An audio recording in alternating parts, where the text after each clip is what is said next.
ഇന്ന് സോഷ്യൽ മീഡിയയിൽ എവിടെയും AI ടെക്നോളജീനെ പറ്റി സംസാരിക്കാനേ നമുക്ക് സമയമുള്ളൂ.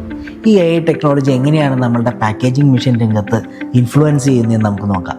ഇന്ന് AI ടെക്നോളജിയും റോബോട്ടിക്സും യൂസ് ചെയ്യാത്ത മൾട്ടിനാഷണൽ കമ്പനികൾ വളരെ വിരളമാണ്. അവരുടെ പ്രോഡക്റ്റ് സെഗ്രിഗേറ്റ് ചെയ്യാനും ക്വാളിറ്റി ഐഡൻറ്റിഫൈ ചെയ്യാനുമെല്ലാം ഒത്തിരി റോബോട്ട്സിനെ യൂസ് ചെയ്യുന്നുണ്ട്. അതേപോലെ തന്നെ പ്രോപ്പറായിട്ട് പാക്ക് ചെയ്ത പ്രോഡക്ട്സിനെ പ്രോപ്പറായിട്ട് സ്റ്റോർ ചെയ്യാനും അതേപോലെ കാറ്റഗറി അനുസരിച്ച് ഡെലിവറി ചെയ്യാനും എല്ലാം ആമസോൺ പോലുള്ള മൾട്ടിനാഷണൽ കമ്പനികൾ ഒത്തിരി AI റോബോട്ട്സിന് യൂസ് ചെയ്യുന്നുണ്ട്. ഇതുകൂടാതെ വളരെ കോമൺ ആയിട്ട് പിക്ക് ആൻഡ് പ്ലേസ് റോബോട്ട്സ് എല്ലാം നമ്മളുടെ നാട്ടിൽ സജീവമാണ്. എന്നിരുന്നാലും ഈ കാലഘട്ടത്തിൽ വരുന്ന പുതിയ ഡെവലപ്മെൻറ്റ്സ് ഇതിൻ്റെ കോസ്റ്റ് കട്ട് ഡൗൺ ചെയ്യുകയും അതുവഴി ചെറുകിട സംരംഭങ്ങൾക്ക് അഫോർഡ് ചെയ്യാവുന്ന തരത്തിലായിട്ടുള്ള ടെക്നോളജികൾ വളരുകയും അത് പ്രോപ്പറായ ടൈമിൽ അഡാപ്റ്റ് ചെയ്ത് നമ്മളുടെ പ്രോഡക്റ്റ് ക്വാളിറ്റി ഇമ്പ്രൂവ് ചെയ്യാനും പ്രൊഡക്ഷൻ ടൈം കുറയ്ക്കാനും അങ്ങനെ സസ്റ്റൈനബിൾ ആയിട്ടുള്ളൊരു ബ്രാൻഡ് ബിൽഡ് ചെയ്യാനും നമുക്ക് ശ്രമിക്കാം.